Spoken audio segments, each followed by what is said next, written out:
Capítulo 19. El puesto avanzado de Ala de Plata no había tenido noticias en 2 días de los otros puestos más cercanos, y eso preocupaba a Azura Flecha Presta. Había llegado desde el claro Ala de Plata a petición de la comandante del puesto y descubrió que habían matado a la otra oficial en una emboscada poco antes de la llegada de Zuhura. La emboscada también le había costado la vida a la segunda al mando. Zuhura no había tenido intención de quedarse, pero la otra única oficial era demasiado inexperta. Había enviado a 2 hipogrifos, uno al puesto más cercano y otro a la comandante Aldrisa. De uno de los dos debería haberse sabido algo. O eso o los jinetes deberían haber regresado avisando de alguna catástrofe. Pero los jinetes no habían vuelto y Zuhura sospechaba que no lo harían. El puesto avanzado Ala de Plata estaba solo en la batalla contra la horda. Caminó por el límite del puesto mirando la niebla que estaba levantándose rápidamente. No se podía culpar al lago cielo estrellado al sur, no cuando venía desde tierras de la horda. Un rugido grave de advertencia sonó tras ella. No mostró sorpresa alguna, consciente de quién seguía sus pasos. Calma, le dijo Zuhura al enorme sable de la noche negro que la acompañaba. El animal llevaba una armadura marrón dorado con gemas púrpuras sobre la cabeza y a los lados. La elfa de la noche también llevaba una armadura completa, como todos los que estaban de guardia, aunque la zona de sus hombros estaba más decorada con finas bandas doradas sobre el color plateado.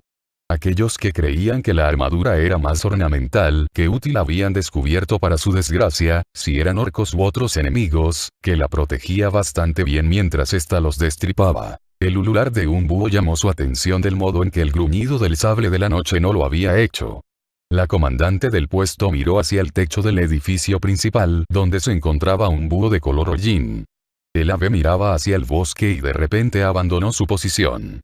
Descendió hasta Zuhura, que la estaba esperando con un brazo estirado para que tuviese donde posarse. ¿Qué pasa, Utiu?, preguntó en tono grave. ¿Dónde? En respuesta, el búho ululó una vez y luego giró la cabeza ligeramente hacia una parte concreta del bosque.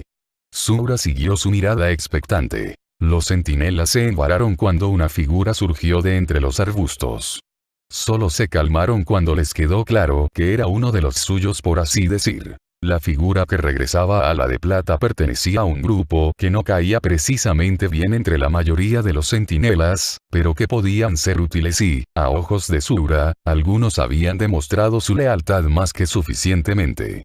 De hecho, Zuhura confiaba tanto en la que se acercaba que había alcanzado un grado de mando y ahora servía como oficial de suministros. Por supuesto, su papel de exploradora, a falta de una palabra mejor, junto con los deberes extraoficiales relacionados con él, seguía siendo el aspecto más importante de su utilidad.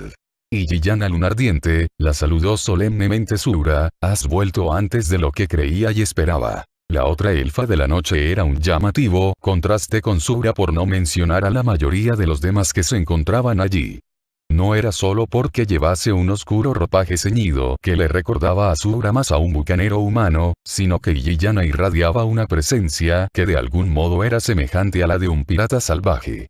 Según decía la tradición, aquellos de la misma vocación de Yiyana no eran mucho más respetados que los piratas, aunque llevasen años siendo parte de la vida de los elfos de la noche, pero los tiempos cambiantes se encontraban cada vez más puestos para ellos entre los luchadores de la alianza. Y Yiyana envainó las 2 espadas largas que utilizaba en lugar de agujas. Con una sonrisa irónica, preguntó: ¿No me has echado de menos? Basta de bromas. ¿Qué has visto? Mejor aún, ¿qué no he visto? ¿Y qué he oído? La comandante la miró algo exasperada. Utiu hizo un ruido que se hacía eco de esa molestia. La sonrisa irónica se desvaneció un poco. Muy bien. Primero, la niebla es tan espesa ahí fuera que apenas se puede ver a unos pocos metros de distancia. Si no nos meternos de cabeza en ella, deberíamos usarla como ventaja. Pues nos quedaremos en nuestro puesto. Desgraciadamente, se mueve hacia nosotros. A Zuhura ya le había parecido que era así, pero oírlo confirmado la afectó. Podrías haberlo dicho desde el principio. ¿Cómo de rápido? Lo bastante como para que sea buena idea que ya estén todos en posición. Así de mal, pensó la comandante. ¿Has dicho que has oído algo? Sumidos. Como una gran masa de avispas. Y otra cosa. Cuanto más te metes en la niebla más apesta a aceite, como si alguien encendiese un montón de lámparas y las dejas encendidas. Sura sabía lo que significaba eso combinado con los zumbidos. Goblins. Hay goblins ahí fuera. Y Giyana no parecía impresionada. La noche que no podamos con un puñado de goblins es la noche en que Vallefresno debería caer. Ten cuidado con lo que dices, contestó la comandante, aunque a ella tampoco la preocupaban mucho los goblins. Lo que la molestaba mucho más era lo que estaría marchando con ellos. Miró hacia arriba, a los altos árboles que estaban delante. La niebla no era tan espesa como para tapar las copas. Sura había enviado a un explorador hacia arriba para ver si podía ver algo, pero era como si el bosque hubiese estado bajo una espesa manta a través de la cual las copas resaltaban como islas. ¿Dónde están los demás?, le preguntó Giyana de repente. Era una pregunta que Sura había estado esperando, pero que no habría querido contestar. Tú eres la única que has vuelto. Por una vez, Giyana pareció algo inquieta. ¿La única? Había habido otros 3 que se habían dispersado en la niebla con Giyana. Basándose en sus destinos, Sura había esperado que volviesen antes. El hecho de que no hubiesen regresado aún significaba que ya no iban a hacerlo. Y también que el enemigo estaba todavía más cerca de lo calculado en un principio. ¿No has visto a nadie, Giyana? Encontré algunas huellas que se internaban en la niebla hacia el este, pero parecían demasiado visibles y por eso decidí no seguirlas. Muy probablemente ha sido buena idea, y Giyana era una rastreadora experimentada, más aún que los otros 3. Ellos probablemente habían decidido seguir unas huellas similares tal como era la intención de los propios comandantes de la horda. Alguien se ha tomado muchas molestias, murmuró Sura acariciando las plumas de Utiu. El búho ululó mostrando su asentimiento. ¿Debería ir a buscarlos? No, creo que eso sería. Oyó un ligero zumbido que provenía del bosque. Y Giyana, Utiu y el sable de la noche reaccionaron tensándose. Eso es lo que había oído, dijo Giyana. ¿Qué es? La elfa vestida de oscuro olió el aire. Sea lo que sea, esa peste aceite viene con ello. Ahora todos podían olerlo. El sable de la noche se agachó resoplando asqueado. ¿Es que los goblins no pueden construir nada que no apeste?, dijo al fin la comandante. ¿O que no tenga propósitos malvados? Afortunadamente, la mitad de las veces esos cacharros o no funcionan o explotan. Y la otra mitad causan el desastre entre nosotros. Y Giyana no podía discutírselo. Sura envió a Utiu hacia los árboles y dio un paso adelante. Arqueros listos. Lanceros montados. Formad las primeras líneas. En respuesta a la última orden, los centinelas que iban a pie tomaron sus posiciones justo delante de los arqueros. Armados con agujas, se arrodillaron sobre una rodilla. Cuando les diesen la orden, arrojarían las letales armas al unísono, formando una letal guadaña que cortaría todo lo que se pusiese en su paso. Otros centinelas, algunos armados con potentes balistas llamadas lanzagujas, estaban preparados tras los arqueros. Varios guerreros llevaban una aguja adicional colgada en la espalda además de las 2 que llevaban en los guanteletes. Eran para reforzar la vanguardia si fuera necesario. Una manada de sables de la noche con armadura esperaban la orden de sus jinetes, cuyo oficial al mando estaba mirando a Sura esperando la señal. Con los rostros sombríos bajo sus pesados cascos, los jinetes mantenían sus largas lanzas apuntando al cielo. El zumbido se hizo más alto, más penetrante. Ahora lo acompañaba un chirrido que Sura creyó reconocer. Dejaba claro cuál era el estrés de la situación el hecho de que no lo hubiese relacionado antes. Después de todo, se sabía que los goblins habían estado cortando madera cerca y entonces el silencio volvió a reinar. Los centinelas estaban desconcertados. Los oficiales miraban a Sura, que observaba y escuchaba atentamente en busca de la mínima pista de lo que estaba pasando. Un extraño e inquietante gemido resonó por el bosque. Los elfos de la noche se miraban unos a otros, y hasta Giyana estaba obviamente perpleja acerca del origen del largo y triste sonido. Para Sura era casi como si el propio bosque estuviese gimiendo, pues el ruido parecía llegar de varias partes al mismo tiempo. La comandante tragó saliva.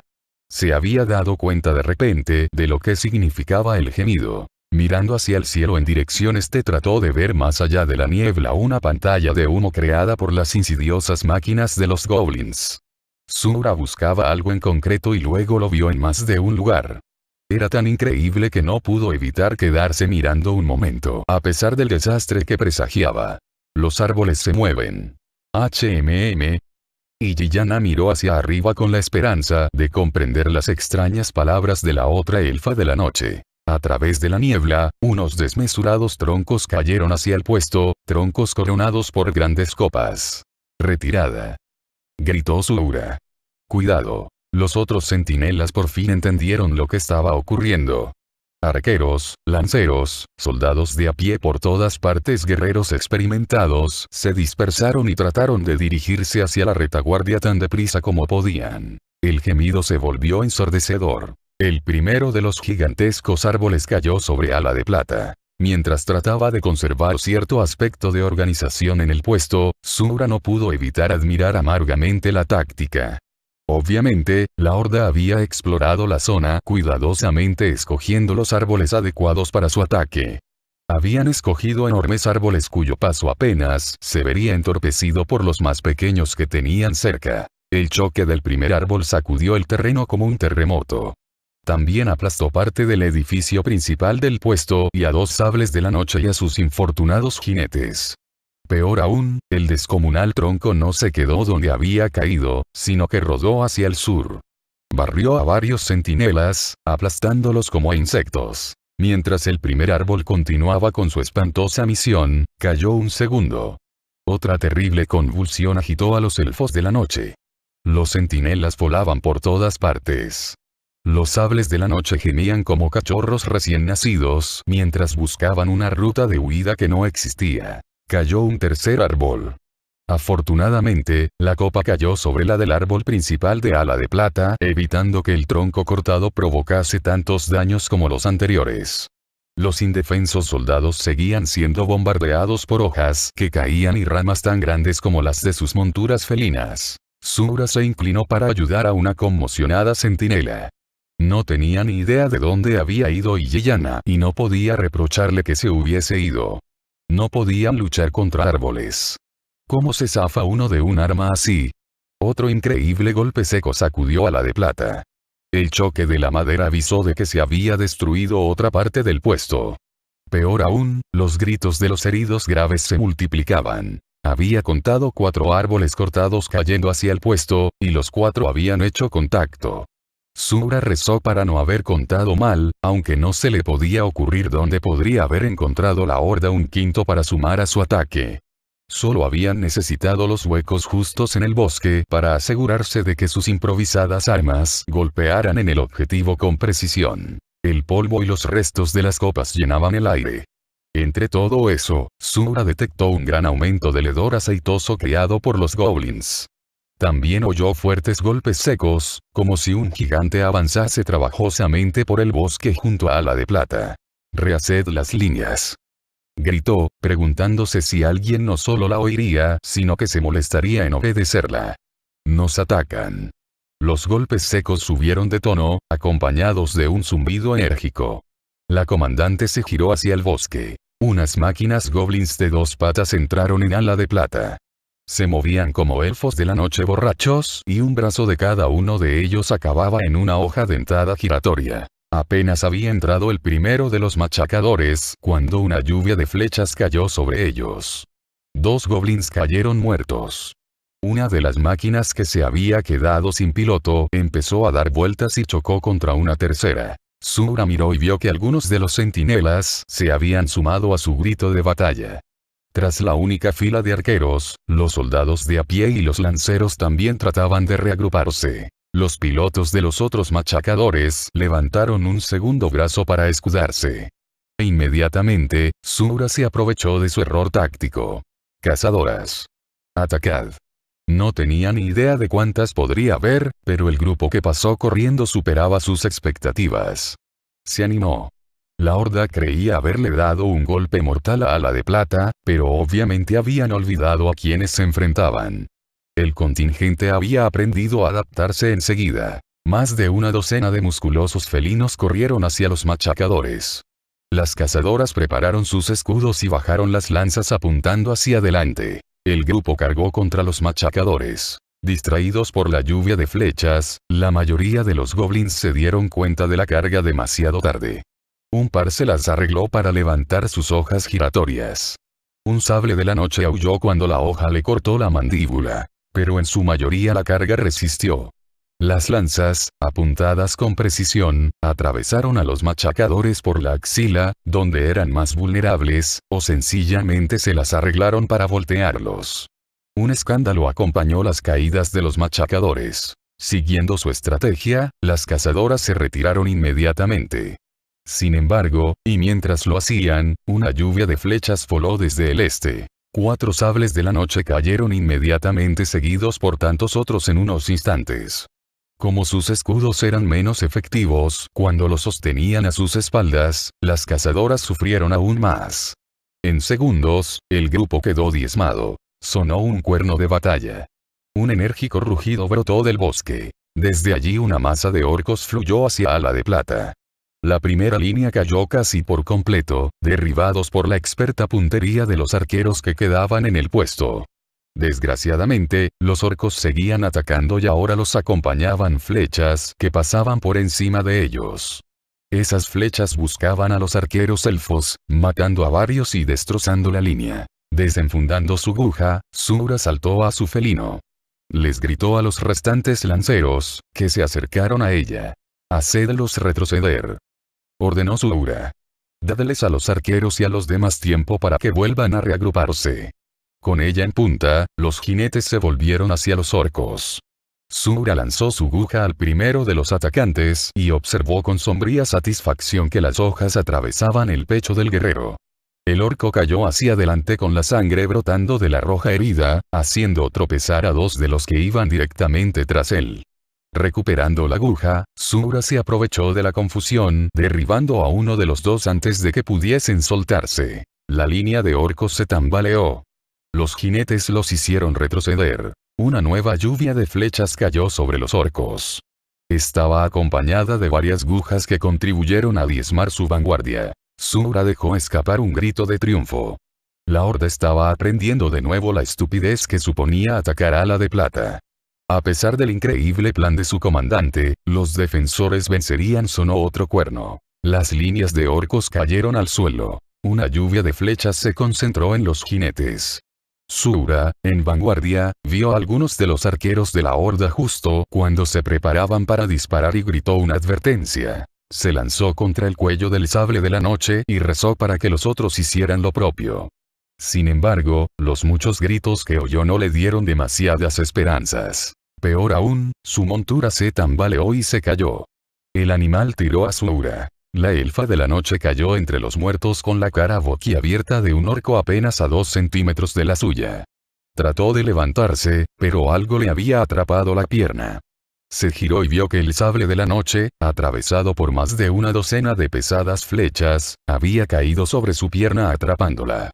El desafortunado felino ya estaba muerto, lo que significaba que ni siquiera iba a poder conseguir que el animal se moviese. Consiguió hacerse con el hacha del orco muerto.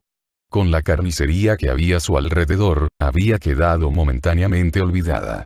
Dudando que pudiera seguir siendo así mucho más tiempo, la elfa de la noche trató de usar el hacha para empujar el cadáver lo bastante como para liberar su pierna. Un alarmante aullido sonó por su cercanía haciendo que soltase el hacha. A pesar de sus problemas, tenía que ver qué lo había causado. 2 centinelas le bloqueaban la vista, pero no por mucho tiempo. Aunque blandían expertamente sus agujas para el combate mano a mano, primero una y luego el otro cayeron. Una lo hizo sin cabeza. El otro, con el torso cortado hasta la mitad. La muerte de cada uno de ellos llegó acompañada por el mismo aullido espantoso. Y, cuando los elfos de la noche cayeron, mostraron al enemigo solitario que tan fácilmente los había despachado. El orco de piel marrón sonrió en busca de otro enemigo al que aplastar. En las manos sostenía una temible hacha con varios e intrincados agujeros en el filo. Sura no lo había visto antes, pero supo al instante por las historias que estaba mirando a Garrosh Grito Infernal en persona. Como si la notase, este le dirigió una mirada llena de odio. La centinela volvió a coger el hacha y empujó el filo hacia el cadáver. Retorciendo el mango, usó la cabeza del hacha para empujar al sable de la noche lo suficiente como para liberar al fin la pierna. Bien, declaró una voz profunda y turbadora, quiero una pelea justa. La elfa se quedó mirando al jefe de guerra, que todavía no se había movido. Sura se dio cuenta de que estaba esperando a que se pusiera en pie. Cuando lo hiciera, él se lanzaría para matarla. Aunque la elfa de la noche no lo temía, sabía por cómo le dolía el cuerpo que tenía heridas internas. Más importante aún, se trataba de Garrosh Grito Infernal, cuya destreza en combate ya se había convertido en legendaria. De repente otro sable de la noche se interpuso entre ellos. Impávido, el orco volvió su rostro hacia su nuevo enemigo. El felino lanzó un zarpazo a Garrosh, pero no se acercó al corpulento guerrero. «Corre», dijo la jinete.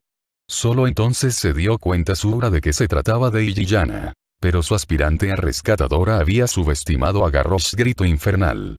El orco se lanzó bajo las arpas del sable de la noche. Cogió el hacha y la empujó hacia arriba bajo la mandíbula del gran felino. La montura de Illiyana aulló y se echó hacia atrás repentinamente.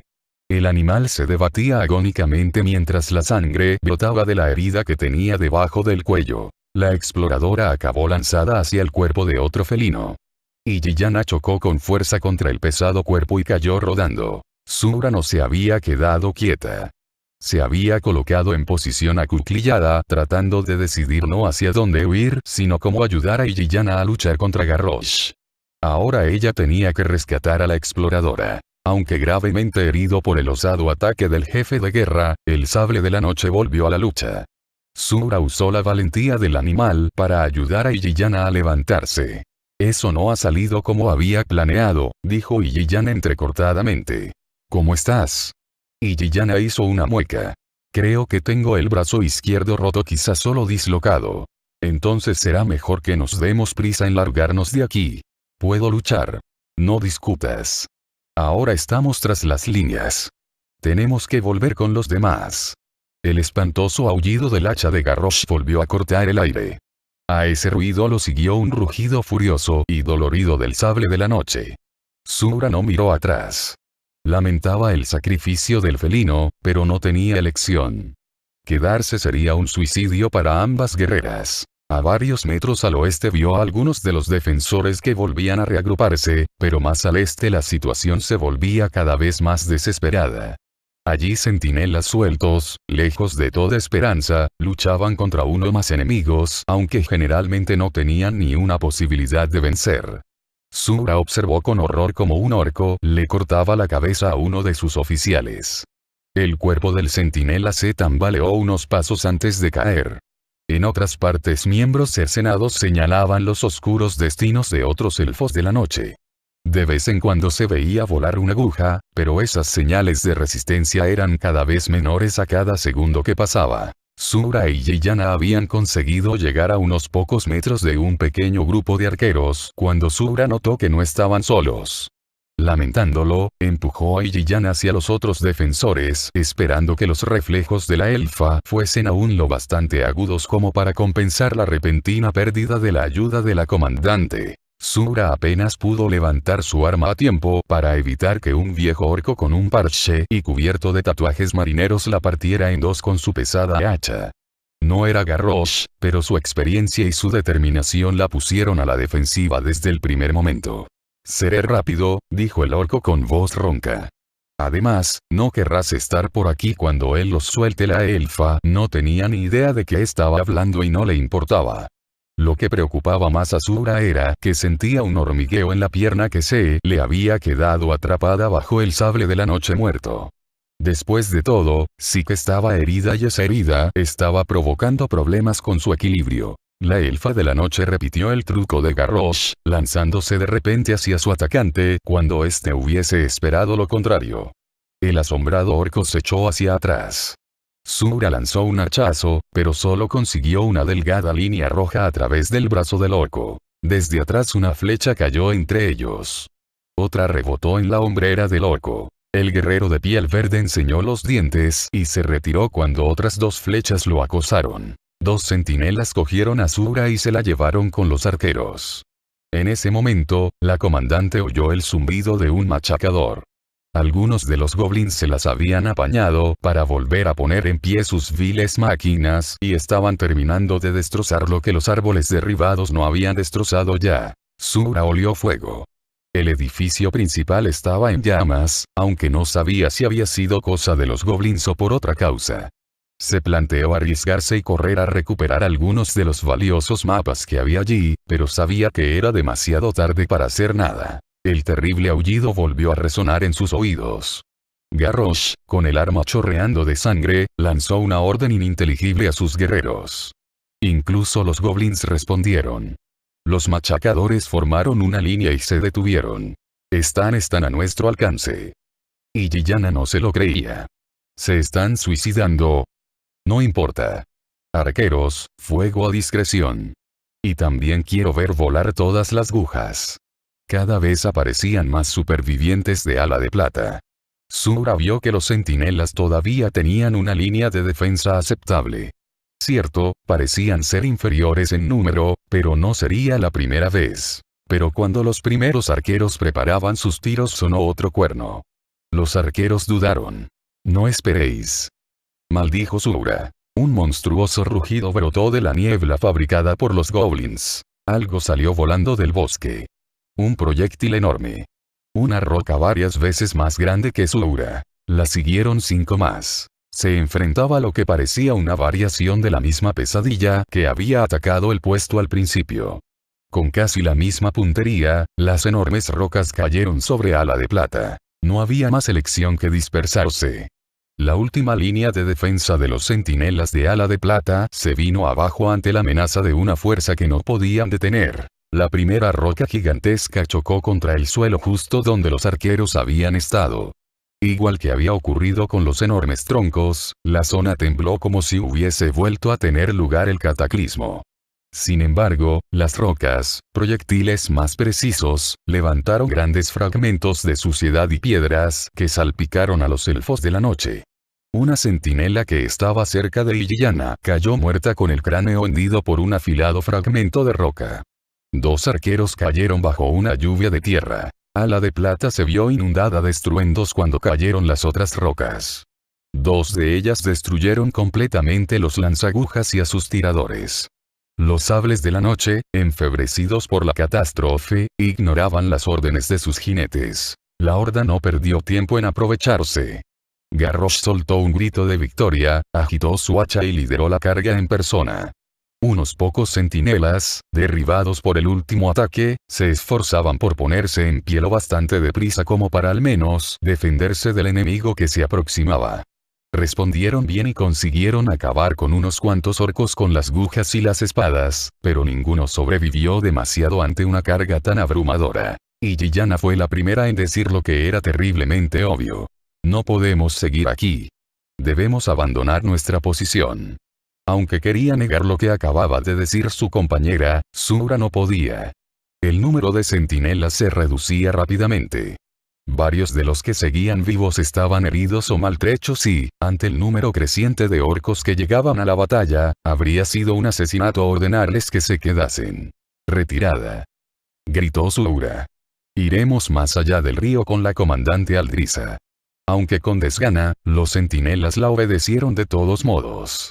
Se reunió a los más graves y, con la protección de los arqueros y guerreros ilesos, hicieron lo que ninguno de ellos creyó que ocurriría alguna vez. Abandonaron el puesto avanzado ala de plata. Los orcos los persiguieron. Para alivio de Sura, entre ellos no se encontraban orcos montados en lobos. Más aún, los pocos sables de la noche que todavía obedecían ayudaban a llevar a los centinelas heridos, mientras los otros seguían el ritmo lo mejor que podían. Los elfos de la noche eran muy veloces y finalmente los perseguidores perdieron terreno. Pero incluso entonces los supervivientes de ala de plata siguieron adelante con todas sus fuerzas. Había que advertir a los demás. Sura sabía que había algo que no estaba bien en su fuga, pero estaba demasiado agotada y ocupada tratando de mantener juntos a los demás supervivientes como para considerar el asunto. Sus heridas le estaban pasando factura y solo con la ayuda de Yiyana podía seguir adelante. Sura miró a su compañera y vio que la otra elfa también parecía preocupada. Aunque ciertamente no había sido fácil, la huida de los defensores debería haber sido mucho más complicada. Sin embargo, no había nada que pudieran hacer excepto seguir moviéndose y esperar que consiguieran escapar de verdad de sus perseguidores. Los supervivientes tenían que llegar hasta la comandante Aldrisa. Sura miró por encima del hombro. Del puesto avanzado brotaba humo. La niebla de los goblins había desaparecido al fin y tenía una buena vista de las columnas negras que se alzaban por encima de los árboles. Lo imposible ha ocurrido. Ala de plata ha caído. Las temidas palabras se repetían una y otra vez en su cabeza. Ala de plata ha caído. Sura temió que Vallefresno fuera lo siguiente. Sus guerreros estaban deseando perseguir a los defensores supervivientes de Ala de Plata, pero Garrosh quería que los elfos de la noche escapasen. Todo era parte de su gran plan. Brill y los otros oficiales se unieron a él. El antiguo marinero había demostrado ser digno en combate y el jefe de guerra le dedicó un movimiento de cabeza. Brill sonrió. Ala de Plata es nuestra, declaró Garrosh con inmensa satisfacción. Los que estaban a su alrededor lanzaron vítores. Unos guerreros que estaban más allá continuaron los gritos. Los vítores se convirtieron en una sola palabra, o más bien, un nombre. Una y otra vez los guerreros gritaban. Garrosh. Garrosh. Los supervivientes les contarán lo que ha ocurrido, mencionó Brill cuando los vítores se apagaron al fin. La alianza tendrá muchos más guerreros, cuando acudan a vengar a la de plata. Estarán deseosos de sangre. Garrosh sonrió. Bien. Que manden 1000 soldados, 10.000, blandió aullavíceras por encima de su cabeza y el hacha huyó. Los otros orcos miraron con admiración la legendaria arma. Que manden a todos los guerreros que tiene la alianza. El jefe de guerra observó la carnicería que había provocado. Solo conseguirán que sean más los que mueran.